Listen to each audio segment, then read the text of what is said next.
Hey everyone! Before we begin today, we want to thank our newest patrons, Lindsay and Elliot. Welcome to the team. If you want to be like them and get access to exclusive bonus content like our notes, our Discord community, and the opportunity to submit your very own study questions, check out our Patreon at patreon.com/podandprejudice. And now, please enjoy the second of 3 parts covering the 2022 Persuasion with our guest, Sequoia Simone. This is Becca. This is Molly. We are here to talk about Jane Austen. We are here specifically to talk about Persuasion adaptations. Listeners, if you're new here, I, Becca, have read many Jane Austen novels through my lifetime and watched many adaptations of her work. And I, Molly, am doing all of that for the first time through this podcast. If you want to hear Molly read through Pride and Prejudice, Sense and Sensibility, or Emma for the first time, you can listen to seasons 1, 2, and 3 of this podcast, respectively, but that is not what we're doing here today. No, today we are talking about Persuasion 2022, Part 2. And we are joined today again by our friend Sequoia Simone. Hello, Sequoia. Hi, I'm back. I'm here again to discuss this film. Becca might say, is it a film? A series of taped things. Becca might say, is this a story? Is this a concept? Is this? It certainly was filmed at some Certainly point. was. This piece of art? Yeah, I mean, what really is art anyway? So, like, As I learned in the crossword puzzle the other day, the greatest deception, or the most beautiful deception, according to some philosopher or artist, I'll have to Google it, is what? art? is art. Art is, you said what Art. is art? Art is, Hang hang on, I'm going to find out because I want to sound smart when I say it. Okay, perfect. Art is the most beautiful deception of all. It was said by Claude Debussy. I think we're bringing the right amount of chaos to a recording having to do with this film.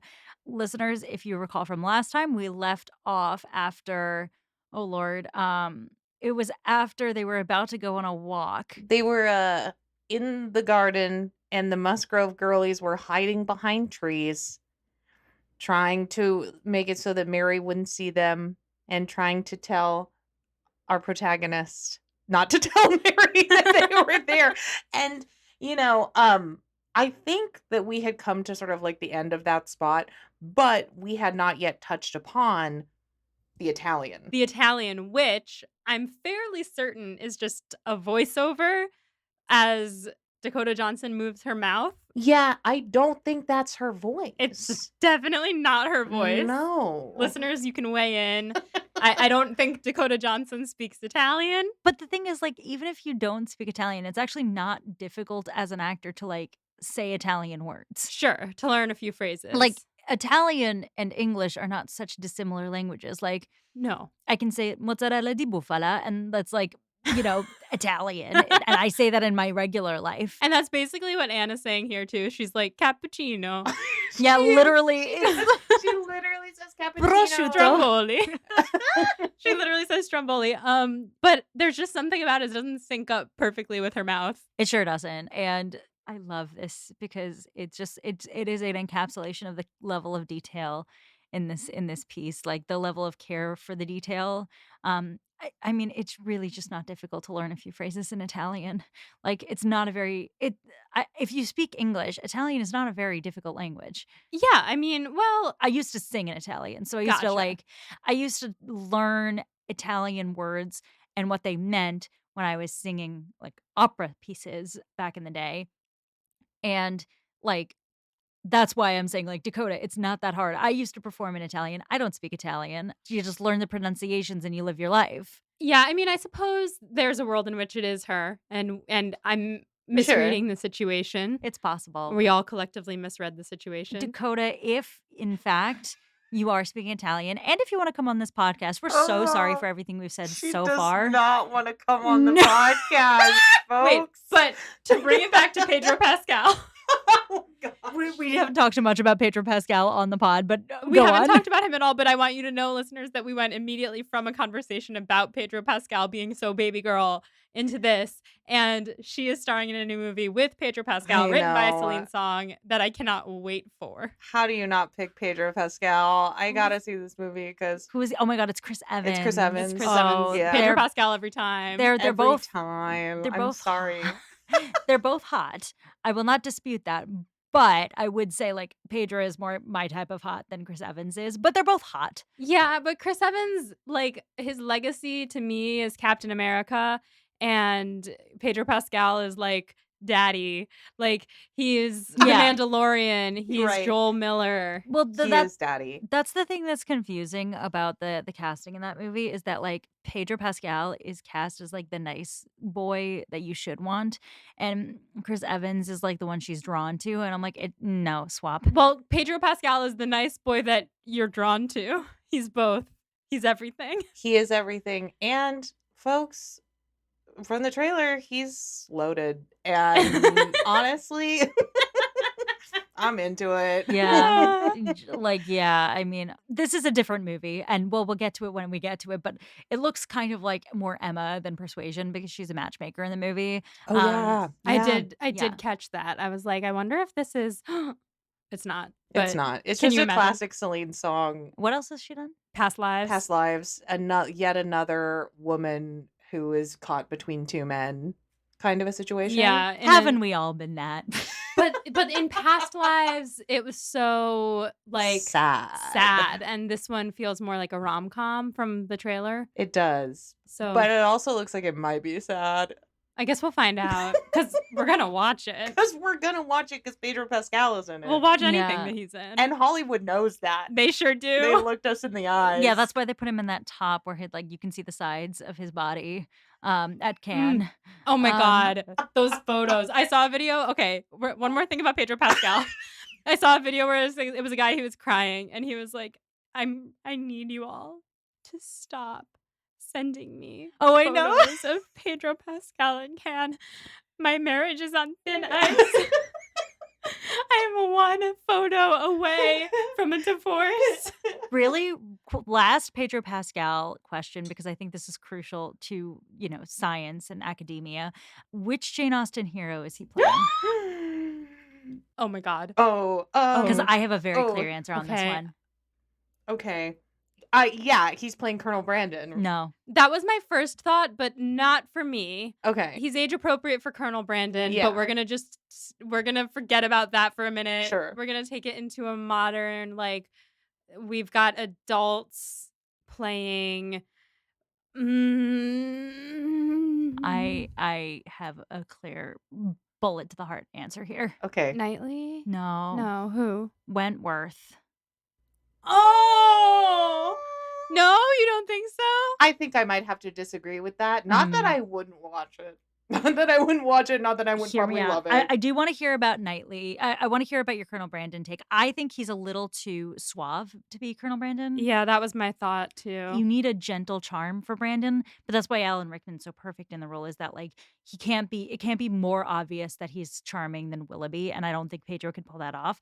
I think that Pedro has the same, this sort of baby girl. I was going to say he's baby girl. He's soft inside, but he can also play kind of rough. Like Wentworth. And passionate and also insanely charming. Okay, maybe you're right. Yeah. You might be right. This is the energy I want from Wentworth. I want a slightly flirtatious, but with a dark side situation. Yeah, I mean, I think you're totally right. And I think that what we can learn from this is that Pedro Pascal is a very versatile actor.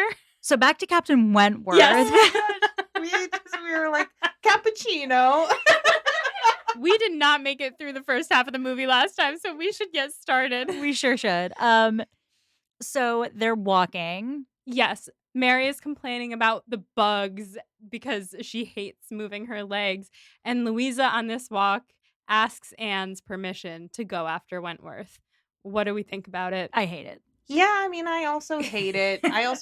But it makes sense in this new story that's not Persuasion that they're telling. Totally. It makes sense to do it this way because Becca. Becca was Becca is gearing making up. a face because Becca, your problem is why aren't these two getting together? Mm-hmm. Anne is relinquishing him to her friend at this point. Yes. So I think that is one way that the story attempts to do what you're saying and put a roadblock between them. I don't think it's super effective. Right. But I do think that there is a purpose. Yeah, I think it's one of those things that they do a lot in this movie, which is they say something or do something and then immediately forget about it. Like how we were talking about how the bits don't add up to anything meaningful. Like this is something that could do that, but then we immediately go back to Anne being like, gosh, I wonder how he feels. I wonder if he still loves me, like in her actions. So yeah, which not cool. Like if you have given your blessing for your friend to go after a guy, you're done going after him. To be fair, she doesn't actually give her blessing. She just kind of like smiles and then Louisa kisses her cheek and we assume the conversation's done. That's worse. Yeah, that just doesn't reflect well on anybody. No, it's not great. I will say, here's what I think that they did here. In addition to that is in Persuasion, Henrietta and Louisa are fighting over Wentworth, or like everyone thinks they're fighting over Wentworth. It's like, who is he going to go for? And Anne is sad because she's constantly privy to these conversations because she just listens in on everything. This Anne, of course, is more of an active character in her own life and doesn't just listen in on things. She partakes in conversations by blurting shit out. So they took it away from like her being a listener of this conflict and put her in the middle of it. So anyway, that happens and Anne asks why she feels she needs permission if, according to Louisa, she barely looks at him. And Louisa says, well, it's the way you barely look at him. Obviously a huge departure from Persuasion. Huge. Yeah, and it's also like, it just doesn't work for me because it's like, you were so intent on setting these two up, and now it's kind of like you're saying, but you're not into him, and now I kind of am, but she's saying, but you are still into him. Yeah. So like, pick a lane. Like they didn't pick a lane in anything that they've done. No. I just don't like it. I don't tend to like stories where women are fighting over men generally, and I liked in Persuasion like the tension of Anne trying to resign herself to Wentworth being with someone close in her life and suffering in silence, and then the release of that tension off screen. It just like it to me it translates quite well. Here this is just it's messy and I don't like it. Yeah, I think one thing we can definitely say about this movie, piece of something is that it is sloppy. What the scene of her peeing on the bush didn't do it for you? Yeah. We'll get there. Yeah, we'll get there. Anyway, they're walking through the woods and Louisa is like talking to Wentworth and showing off that she's like looked up stuff about the Navy, and Anne starts quoting a poem and then Mary goes, that's more than enough poetry. You know I detest metaphor, which I thought was iconic. Pretty funny. And then Anne says her mind is like a sieve. And Wentworth says, well, that's a simile. And Anne says, fine, my mind is a sieve. Here's my question. You're saying your mind is a sieve in front of the man who theoretically you want to think that you've remembered all these years. Sure. I think this was like, to be fair to this movie, shocker. Whoa. I think in this moment when Mary says she detests metaphor, what's happening here is basically Anne's just poking her and then Wentworth is poking together. No, that's totally what's happening. I'm just like looking one layer beyond that and being like, why did you choose that particular simile metaphor? I wouldn't. They didn't think that hard. Yeah. And then Mary does say, whatever your mind is, stop using words imaginatively this instant. I can't bear it. Which I love. Bless. So then they stumble upon the Hayter house and Henrietta and Charles go down to see him. She hopes that he's going to propose. And Mary says any house with fewer than 5 servants is unsanitary. And she plops herself down and says she won't go. And Wentworth goes, just to be clear, you disapprove of him for your sister-in-law because he is not wealthy enough. And Mary goes, I know, it's awful. And Anne makes this face like, God damn it. Why are you doing this? Basically taking the plot of Persuasion, which they sometimes care about, and saying it out loud, which makes it easy to follow for people who might not have read the book. Yep. Yes. Sure. Then Louisa and Wentworth walk off. And then It's gotta be. I had forgotten about this in, the couple of years since I'd last seen it. And even I, sitting down to watch this movie again, knowing how much I disliked the movie, knowing how batshit crazy it is, I was like, what? And I will also point out, this is where the movie lost Mike, who was watching with us. I'm sure you heard it in his voice when he went, "Why is she doing that?" Was it Mike that said that his headcanon is that she was taking a huge dump? Yes. Great. Yes, that was Mike. Yeah. First time we watched it, I thought she pulled her underwear down and then just left it down and stayed there the whole time with her underwear down, just like frozen without peeing. But I think what happens is she kind of like inches it back up, but then stays on the ground in the squatting position with her underwear on. The underwear on or off really. I mean, it's just like it's like 95% clear that she doesn't pee, but that 5% is like not insignificant. Right. Because what if she peed? What if she peed and then they smelled it? Oh. That's so bleak. Oh. So we're getting at here, dear listeners, and I'm sure you're here too, sighing in exasperation, is that Anne squats to take a piss, and then down like right behind the tree where she's peeing, which like it's a large forest, so I don't know why this is happening. She hears Wentworth and Louisa essentially talking shit about her, and so then she stops pre-stream and just sits and listens. And it's just like, I'm not quite sure why the filmmakers were like, you know what needs to happen in Persuasion? Because we don't see it. Peeing. But I think... Are you going to defend this one, Mom? I'm just going to say that, again, in this movie, Anne would totally do that because she is sloppy. Sure. And, like, it gives her a reason to be totally frozen. But to backtrack on my own self, you're not going to pee facing the trail. So she's squatting behind a tree, but they're behind the tree. She's facing the trail. It's also like they're off the trail. So like, it's not like it would have been impossible to see them as you approached either. It's just one tree. Like ultimately the peeing makes no sense. Ultimately, it's just there to be a bit. Like so much of this movie is just there to be a bit. It's exactly. Like, isn't pee funny? You know what's funny? Is it a 5-year-old boy? Well, maybe this was written by a 5-year-old boy. Have you guys watched BoJack Horseman? No. Okay. It's a very good, very depressing show, but there's a bit in it where there's a character that's 3 children in a trench coat pretending to be an adult man named Vincent Adult Man. And I feel like he wrote this movie. Persuasion by Vincent Adult Man. Yeah. Cappuccino. I will say that I do like that Louisa stands up for Anne in this scene. So, like, the content of what she's overhearing is Wentworth talking shit and Louisa saying, you're not seeing the best in this person that I love and that I think is a really good person, and I want you to do better. And he ultimately is like, you're right. Thank you for calling me out. I will try to do better.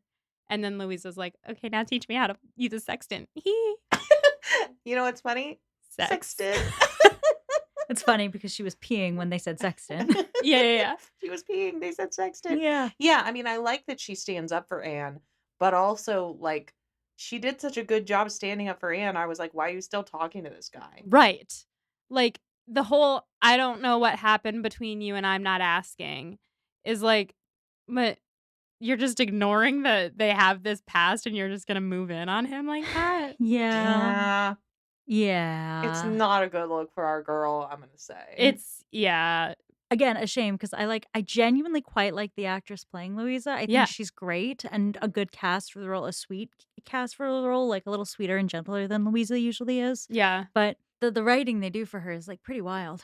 Yeah. Mel suggested that this Louisa and this Anne should play Wentworth and Louisa should play Anne, and Wentworth can play Charles Musgrove. I'd be into that, except I liked the guy playing Charles Musgrove. Yeah, no, me too. Historically, we've said hottest on guy the podcast. Oh wait, no, it wasn't that she should play Charles Musgrove or that he should play Charles Musgrove. It's that he should play Louisa, like the sister-in-law. Oh, so sorry, I confused us. So I got what you're saying is the girl playing Louisa would be a good Anne Elliot, which I think is a good take. Yes. Dakota Johnson as Wentworth, which is an interesting take. Yeah. And then Cosmo Jarvis as Louisa, which is I see the vision. I see the vision. Yeah. Anyway, that's Mel's vision. All right. I like it. I will respect Mel's vision. So they go to leave, the two sitting, and Anne starts to like hide behind the tree as they walk away, and she looks at the camera and she says, "There's nothing like realizing you still have so much further to fall," and then she immediately falls on her face. It was so insufferable. That bit was so insufferable because I was like, and she's gonna fall down. 3, 2, like it just it's so annoying to be able to read it like that. And then for her to look at the camera and say, like I said, like we didn't get it. We got it. We get it. We get it. Then she limps back. And I do like that they gave her a reason to limp.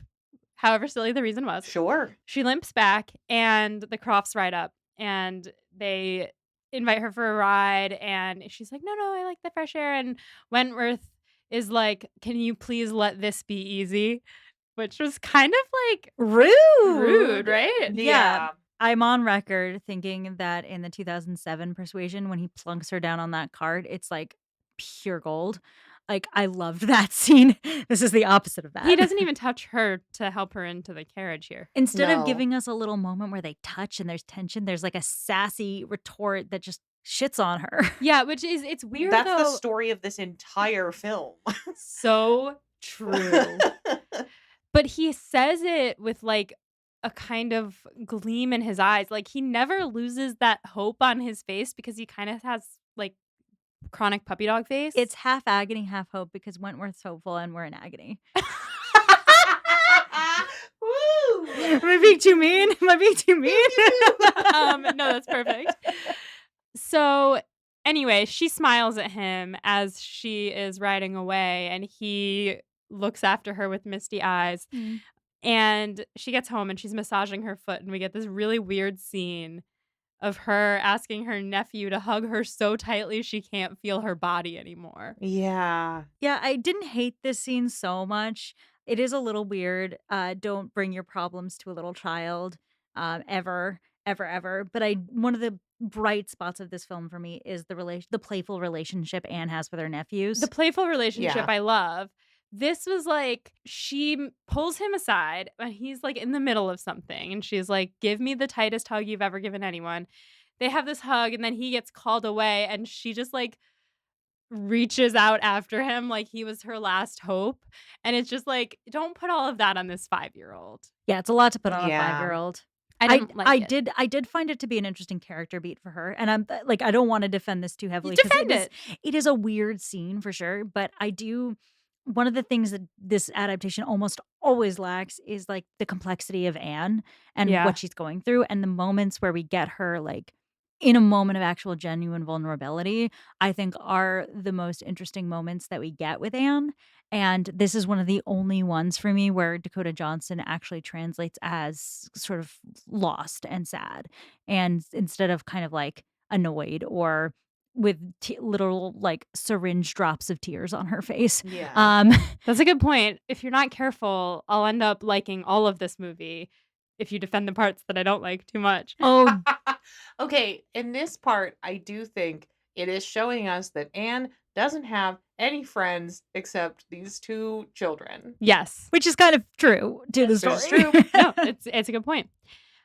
So Henrietta then runs in to tell Anne they're going to Lyme. And Anne's like, I don't really want to do that. And Charles enters carrying Mary over his shoulder. And he tries to put her down. And she's like, no, not yet. Even though they're literally home. Like they have made it.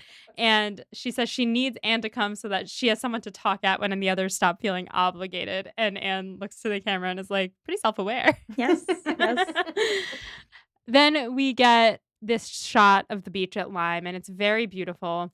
And Wentworth introduces Anne to Harville. And he says the classic because it's from the 2007, which I think that they took a lot of what they do from the 2007, I'll just say. But Wentworth introduced her to Harville and he goes, Anne Elliot. And Anne is like, what? So you've heard about me. Yeah. He says he knows that she likes poetry and she's like, you know too much about me. And he tries to get her to befriend Bennick. And he tells like the story. Really quick side note, this actor who plays Harville is one of those actors I know he's in, like, everything.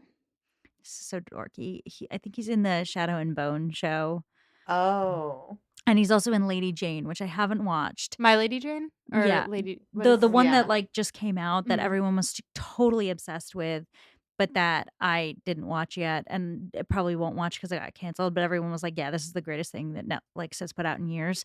I think that this is the same guy, but he's really good. Oh. Yeah. Yeah. He's very distinct looking, and I do like this actor. He's not given much here, honestly, but Oh, it's not about Jane Austen.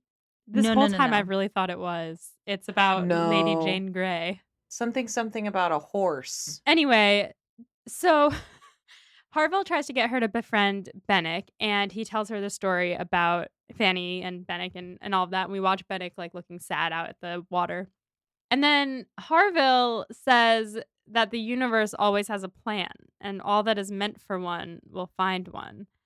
This Harville has a different outlook on life. Well, Harville in the books is like kind of jovial and like Yeah, he does have like kind of a sunshiny outlook, sure. but like he's not like that guy should hook up with somebody and soon. You know, like that's definitely not That Right. what he's doing. In fact, he gets mad in the book Yeah. when Bennick gets together with Louisa. It's like that's the inciting moment of the get together is Exactly. that he's mad. Right. Yeah. I wouldn't say he's even mad. I would say He's just hurt. confused. He's Yeah. hurt, confused, and sort of like grieving. However, I mean, yes. And I also think that I kind of, not in this moment necessarily, but I kind of prefer the way that he saw Bennick and Louisa getting together in this one, which we'll come to. Mhm. But just to say it now, he's like, I think that it was Fanny's spirit in the wind that caused Louisa to jump that day, knowing that like it would lead her to him because Mhm. she would want him to be happy. Yeah, we've discussed before having mixed feelings on Jane Austen's sort of judgment of Bennick and his like newfound love, and whether or not we actually think it's bad for someone to move on quickly after being widowed, because like grief is really hard and losing someone you care about is really hard. Let's not necessarily judge falling in love again. And I don't dislike this Bennick either. I like the actor playing Bennick. Yes. He's adorable. Yeah. His little sideways smile. That being said, if we're talking about this as a Persuasion adaptation, which you can use heavy quotation marks on, one of the like key points of the book is that Bennick is able to move on and Anne and Wentworth aren't, and that definitely does get lost in the mumbo jumbo here. Yes. That was a perfect way of putting what happens in this movie. So Harville also asks Anne to convince Wentworth to stop ignoring the Navy. And Anne's like, well, you should probably ask Louisa to do that. And he says, I'm asking you, because he knows. Yeah. Then at dinner, Harville is ragging on Wentworth for farting around on land. And Mrs. Harville says, oh, let the man fart where he likes. You know what's funny? Farts. Listen, it worked on me. And Wentworth says, well, I want a family, not a life at sea. He doesn't want to put his future wife through the constant worry of a life in the Navy. And then they all turn to Anne for her opinion. And she says he shouldn't patronize his future wife by deciding what worries she can and cannot endure. And they have a moment. Then Bennick is reading at dinner under the table, and he and Anne start bonding over poetry. And she says the thing about those who can truly appreciate Byron should not read him that much. And he's like, okay, well, what should I do then? And she says, I'll just tell you what I repeat to myself daily. You are young. You don't know what the future has in store. You will rally and be happy again. When is she ever saying that She's to herself? exactly. She's not doing that. She's not not. doing that. Nope. She's not young. She's miserable. She's depressed. Alcoholic. She's drinking all the time. Yeah, she's not saying this to herself every day. She's exactly the kind of person who walks around being like, I'm bulletproof. I have this sunny attitude. I'm going to tell you how to live your life and how to feel better about yourself. When she hates herself. She hates herself. This is wild. Well, this film is not necessarily interested in creating a consistent Anne Elliot through the movie. There's just a lot of personality traits thrown in for whatever convenient for the bit in the current moment. And that's really what that's the cardinal sin of the film, is that our leading lady is kind of too much at once. And not enough of anything in particular. Yeah. And it feels like moments like this where we're like, okay, fart joke, right? And then like the next thing is like, okay, let's get in a moment of like, Yeah. feeling and like at the moments like this that I feel like the filmmakers want us to feel warm and fuzzy about, they feel like an afterthought Mhm. to the bits and like, oh no, we just did too many bits in a row. Let's have her say something heartwarming. Mm-hmm. And I will say really briefly before we move on, though, I do want to commend the actor playing Bennett here, who I actually think captures a more flattering portrayal of the character Yes. than we get in most Yes. adaptation. Yes. And with like 2 lines. Like he does it all with his face. Yeah. And I mean, he's very handsome. That helps. Well, yeah. But he also, like, there's like a sweetness to the grief to Yeah. him. And like, there's a mildness of manner that I think translates well with the character. And I think that we're like heading to the end of the nice things I will say about this film, but that did pop into my brain as we were chatting. Yeah, I think of the Vennix that we've seen so far, he's actually my favorite. Agreed. Yeah. So after dinner, they're all walking up the hill. This might be the next day. They're all walking up the hill and they run into a man.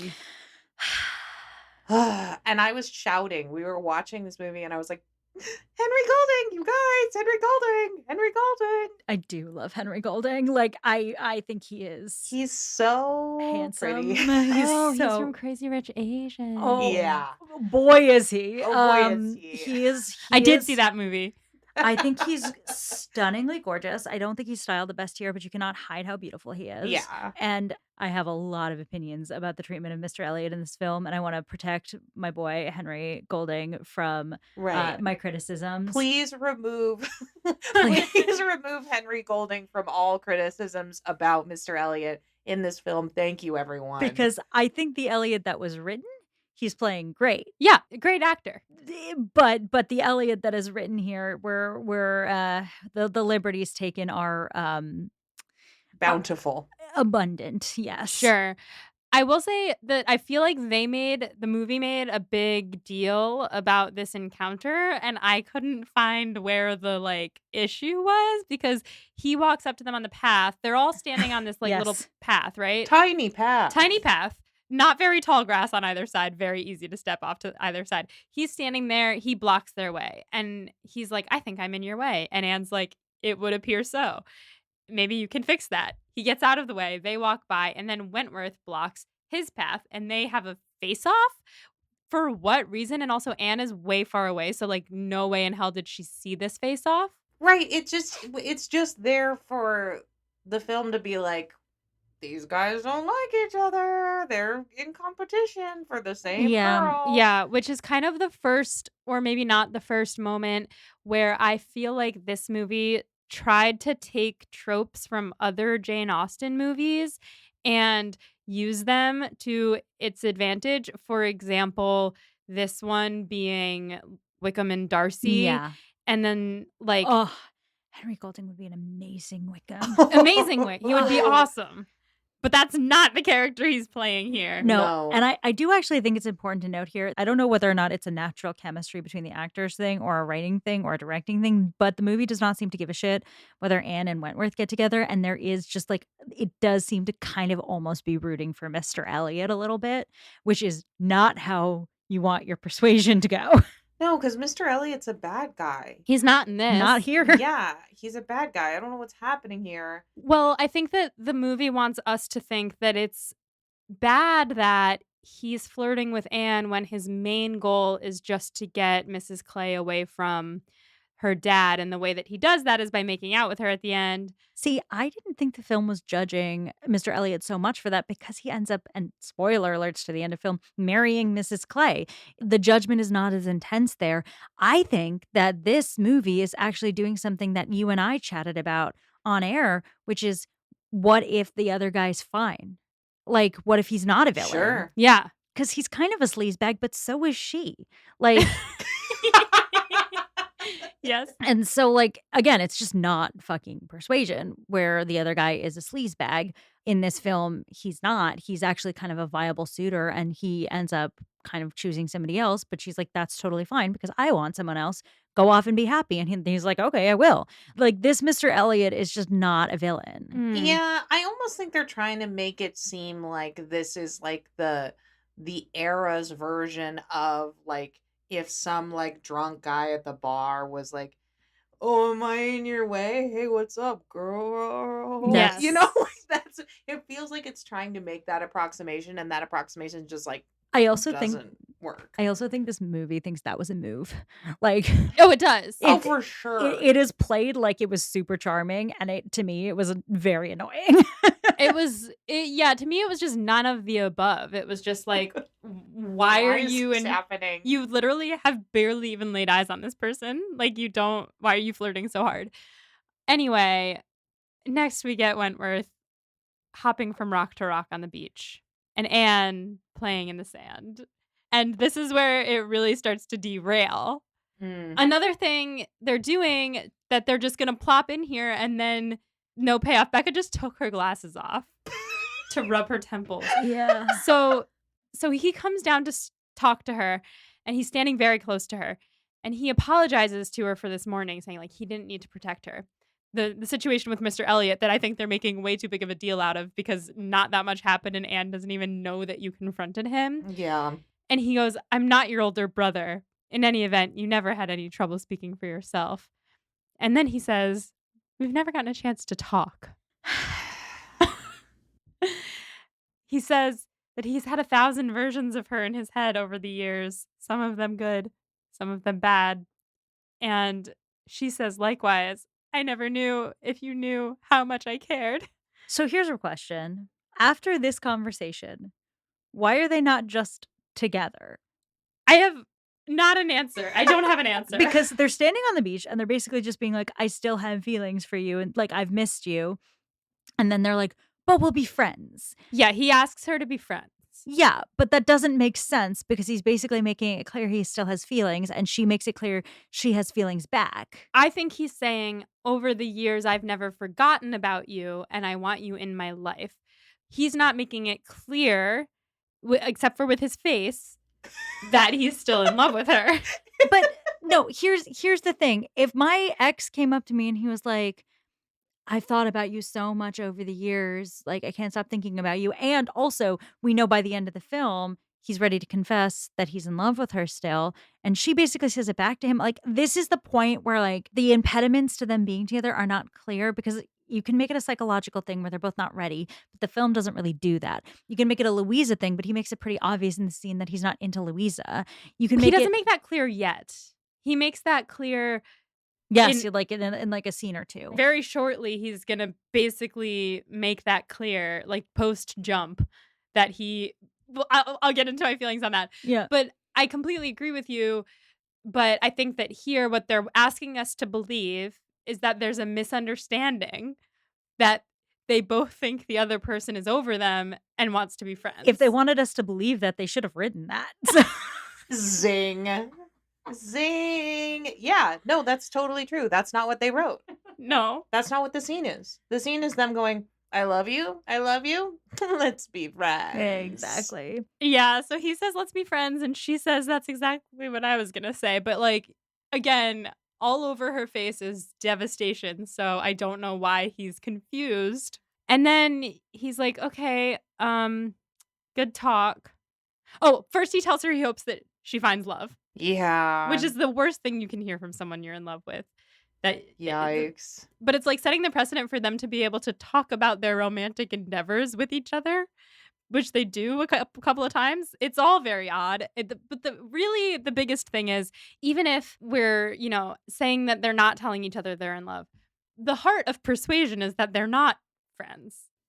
They can't be. They cannot become acquainted. They cannot become acquainted. Yeah. So I earlier in our last episode, I tried to say that her next line of "now we're worse than exes, we're friends" captures the essence of the original line, because when you're friends, there's no chance of you getting back together, or at least that's like what like being friend zoned is in essence.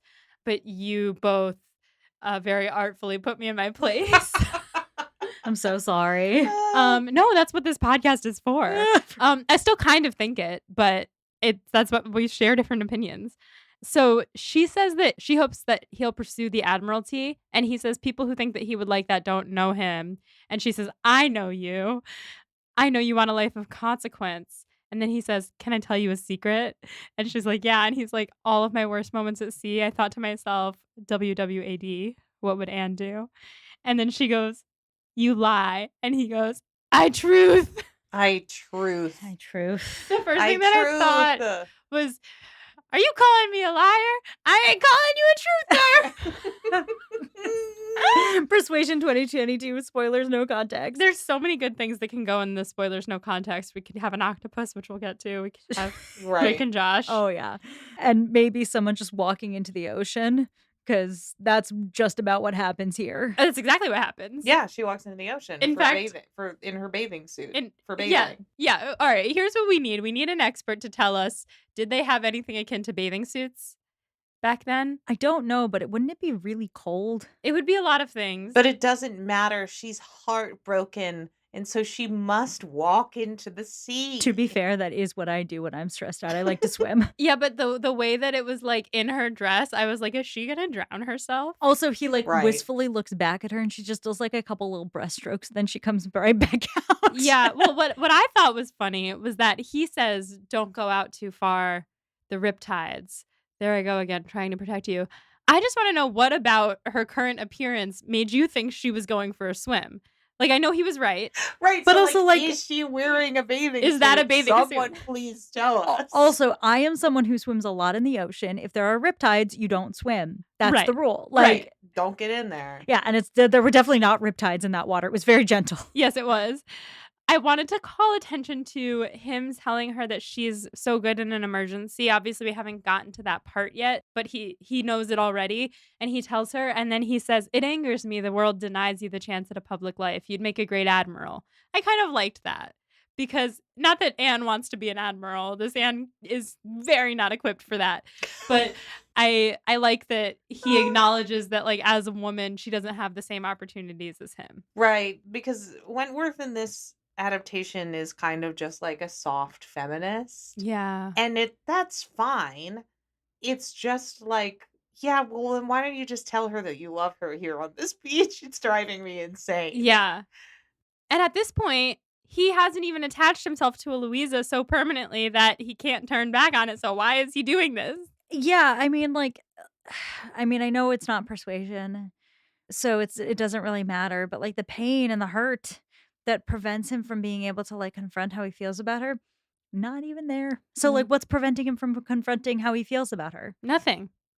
The writers.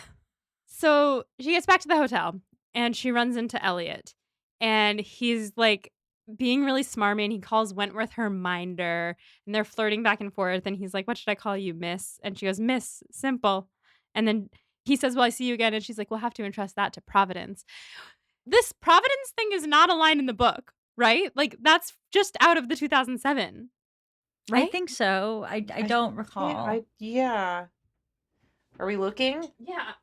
Get the text. At this point, they're setting it up for them to then later, for him to be able to say Providence has brought us together, which is a line straight out of the 2007. I'm just wondering if it was ever said in the book. No, he was more astonished than pleased. His eyes brightens. He alluded to the past. He was so excited to see her, so polished, good manners. Nothing about Providence. So the filmmakers seemingly just kind of stand the 2007. Yeah, but as they should, because it's great. Yeah. Agreed. I just had to get that off my chest. Yeah. So he leaves, and then they find out who he is. And Mary and Anne tell the Musgroves the story of how he was their father's heir, and they wanted him to marry Elizabeth, but then he ran off with an American, and she's dead now. Very interesting, and probably like that does actually kind of like fit with the canon. Sure. He could have run off with an American because they had all money, no title. Right. because they're new. They're like new. Yeah, this comes up in Downton Abbey early in the series, but like the main couple, the Earl of Grantham, like he marries an American woman because she's from immense fortune, and like the aristocracy was dying at that point, and they needed rich Americans to come in, and rich Americans liked the idea of title, so they would kind of like they had like this unholy marriage of the two. Yeah. Yeah. So one of the Musgrove sisters is like, you must hate him for the despair he's caused your family. And Anne goes, actually, so far it's his most winning quality, which I thought was funny. Yeah. She hates her family. Mm-hmm. Then we get to the Cobb and we have this really cool shot of them walking on the wall and then the blue sky behind them and everybody in a row. And then Louisa falls back and Wentworth waits for her. Cinematography, putting the movie on their back. Yep. And Anne and Bennick talk a little bit about Louisa's feelings for Wentworth. And then Bennick helps Anne down the stairs. Finally, someone helping Anne do anything. I know. And Wentworth doesn't help Louisa, notably. He just says, do be careful. Right. And so she goes, catch me, Captain. She jumps. She runs back up and she's like, that was your warm-up. And he's like, no, don't. And she says, I'm jumping, so either catch me or don't. And then it almost looks like she trips on her way down or something. Oh. Like she just kind of leans forward and then kind of waves her arms in a circle. Again, this is a good moment for the cinematography. Yes. Usually this moment is not played very well, but this was good. My only problem with it is that she falls forward and lands on her back. Good point. Yes. Like maybe she turned in the air so that he could catch her. Like that's what I'm kind of thinking is she was like, woo. For the listener at home. Molly just mimed it. You can't picture that. You know what we're saying about that? Yeah. So anyway, she falls and cracks her head open. It's like a thunk. Yeah. Mm-hmm. And Mike just went dead. Dead. She's dead. She would be. I'm honestly surprised there wasn't like blood everywhere with the thunk that they thunked. And Wentworth is like, how can I help? And Anne says, just be patient, which I thought was weird. Like, I don't know. It's just a weird thing to say in this panicked situation. Yeah. Give the man a job. Mm-hmm. I don't know. Yeah. It feels like she's kind of like, hold on. Let's see if she opens her eyes. Yes, that's fair. Give it a second. Oh, she's not opening her eyes. This is a problem. Bennick, get a doctor. Yeah. And they go back to the Harvilles, and Louisa's passed out. Mrs. Harville says she can stay as long as she needs. Anyone who doesn't mind a spot on the floor can stay too, which is a thing from the book that like they don't have a lot of space, but they're very hospitable. Mm-hmm. We love the Harvilles in every adaptation. Mm-hmm. Wentworth says Anne should stay, and Henrietta says she can't bear to leave before Louisa wakes up. This is just a clerical thing that it's gonna get me. Wentworth says, I'll take the news to your parents. Henrietta says, thank you. And then Charles says, can you escort Mary and Henrietta? When Henrietta literally just said that she wants to stay and also doesn't go with him. Yeah. Yep. There's no explanation There's no for it. explanation. I just had to bring it up. And then, of course, Mary is like, Anne shouldn't stay. I should stay. And so Anne ends up going back with Wentworth alone. At which point, they talk about their feelings. And he says... Again. He says that this is all his fault because he led her to believe that he was a person who was prepared to catch her, which I really loved as a line. But what I don't love is him telling it to Anne. Yeah. Because he says, imagine if this hadn't happened, what our lives could have been. But now I'm stuck with Louisa forever. As if you didn't just friend zone Anne. Be friends. Yeah. What is going on? You can't imagine what your lives would have been if you just decided you weren't going to have those lives regardless. Yeah, and that would make sense if they'd confessed their love to each other on the beach and gotten together, and then he's like, I can't now because of Louisa. Right. But they're still kind of trying to tell the story of Persuasion, so that didn't add up. So instead they're like, yeah, this is our impediment. Sorry. It just, It pissed me off on my third watch through. Yeah, it doesn't make any sense. It doesn't make sense because they're trying to do the thing, like we're saying, like, oh, sometimes this adaptation is actually pretty good at telling the story to people who are not familiar with the story already, or people who are not familiar with the social mores of the time or whatever, right? But in this moment, they're really bad at that. Yeah, in this moment, this is a collection of photographic images put together quickly to make a moving picture. It's sort of it might be a film. I've heard it called a film. But I will say I did love the line, I led her to believe that I was a person who was prepared to catch her. Right. Whatever. Anne doesn't get out of the car when they get to the Musgroves. She's like, I gotta go to She's Bath. like, bye. Yeah, I'm just going straight to Bath. Yeah. And so she leaves. He stays. And we cut to her and Lady Russell having a picnic. I will say this picnic looks awesome. Picnic. Great. Yeah. Lady Russell? Great. Yum, yum, yum. 10 out of 10. Yeah. Yum, yum, yum. So tell me, Molly, why do you believe that Lady Russell's a lesbian? So it's not even this that gets me there. I mean, this on the second or third watch, I realized maybe this, I could find it here too, but like it's mostly at the end. But anyway, she's talking about her old husband who's dead, saying that he would have been not happy if they had ever not packed the macaroons. There's no macaroons. Anne's like, it's fine. I don't like macaroons and I'm not Henry. And she says, nobody is. And then Anne says, you ever think of spending time with a new man? And she says, you know whose company I enjoy? My own. And Love it. Anne's like, well, do you ever miss company? Wink, wink. And then Lady Russell says, why do you think I take so many European tours? Lady Russell. I mean, honestly, this movie isn't great. Lady Russell's fantastic. And I love my fiance. I love being partnered with him. But being a Regency era, like middle-aged woman with a lot of wealth sounds fucking awesome. It does. Sounds really good. Yeah. And let me tell you why I think she's a lesbian. So she's talking about these European tours, right?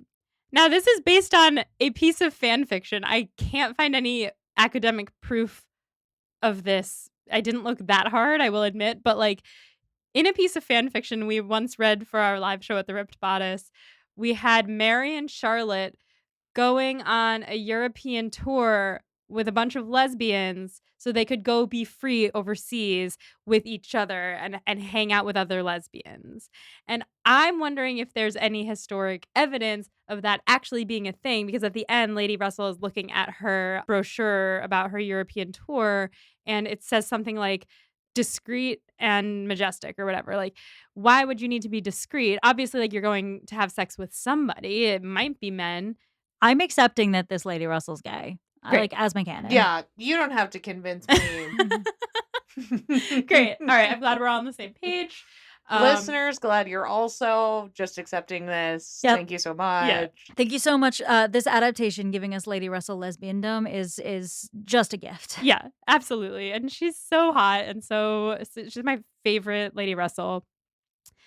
Back in the carriage, Anne and Lady Russell are discussing Mr. Elliot because he is coming to dinner that night. And Anne is wondering what are his intentions? Like, why is he switching it up now after all these years? She says, anyone that attractive must have an angle. And Lady Russell's like, do I sense a romance brewing? And she says, well, he's a 10. I never trust a 10. And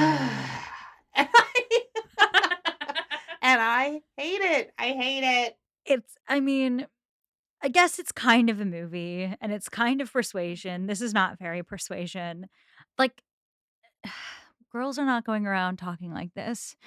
They weren't in Regency or England for sure, but no one's ever said, he's a 10 and I don't trust a 10. Also, you're saying that the man that you've spent 8 years pining for isn't a 10? Yeah. Yeah. It's just like, Hey. her motif behind Mr. Elliot is not, oh, he's a politician. Oh, I'm in love with Wentworth. It's, oh, he's too hot for me to pursue, even if he's into me. Yeah. What a crazy way to adapt Persuasion. It's Like, absolutely unhinged. what if Mr. Elliot was just like kind of an okay dude and Anne was like too hot for me? That is literally like the crux of the story. Oh, that's Yeah. nuts. I don't know. I still don't think that they portray him as an okay dude, but I agree that it's unhinged. I kind of think, like, hear me out, I kind of think they're portraying him as a male Anne, honestly, because he's sloppy like she is, he's sassy like she is, and Sure. he's doing flawed bad shit, but like they're having fun with each other. And at the end of the movie, like, she just decides she wants Wentworth instead, and he decides he wants Mrs. Clay instead. I'm sorry, I just don't think that this Mr. Elliot's villain, he's not a great guy, but he's like Frank Churchill level, not a great guy. Right. No, exactly. For sure. Not like He's Mr. compost, maybe? No. I No? think Farrer's fares a little better than Frank Yeah. Churchill. I think we say gray. I say Anne's compost. Anne is She is like compost that you forgot to put in the fridge or the so freezer. it's starting to smell. It smells. It's starting to mold. Yeah. Yeah, like it's not set up properly to decompose the way that it needs to produce life. So it's just smelly, like you left your trash out. Yeah, that's the thing. Like the main character trait of Anne Elliot in this movie is just like, she kind of smells. Like oh no. Yeah. But she does take a lot of baths. yeah, so but then she pees on fucking trees. She's always out there peeing. That's a good point. They didn't have plumbing though. Indoor plumbing. It's true. And They so never talk about that in Jane Austen. All Anne Elliots are smelly in that context. That's Wait, true. can we talk about the fact that all of these mansions, they did not have indoor plumbing, right? Mm, I don't think so. no? I feel like, hang on, what year? I'm gonna look it up. Yeah, wait. I think it comes later. Okay, in the early 1800s, it was a luxury for the wealthy, and it was more widespread by mid-19th century. So they might have had indoor plumbing at like Pemberley. Yeah, okay, that makes me feel a little bit better. Like, because you don't want to picture Mr. Darcy shitting into a chamber pot. Yeah, I'm just like, what? Like, did they have outhouses, or did they have to do it chamber pot style in their room? And I think it then depends. the servants get rid of it. I think it depends Yeah. on the time of day, right? Sure. Oh yeah, I guess in the middle of the night you're gonna use a chamber pot. Exactly. You're right, but like Rosings probably had indoor plumbing. But maybe Longbourn did not. Yeah. Hello, this is Molly from the future coming in to tell you that we have talked too much. Is anyone surprised? We're not, but we really thought we were going to be able to get this movie down to 2 episodes, and it turns out that with Sequoia, we just have too much fun. So we are cutting the coverage of the second part of this movie into 2 parts, making for a 3-part coverage of the 2022 Persuasion. We hope you enjoy, and we're sorry to make you wait another 2 weeks to finish this trash fire of a film. But until next time, stay proper and go watch The Materialists, because we feel kind of bad about how mean we've been to Dakota Johnson, and she's actually really funny. So let's go support her and Pedro Pascal. Okay, bye.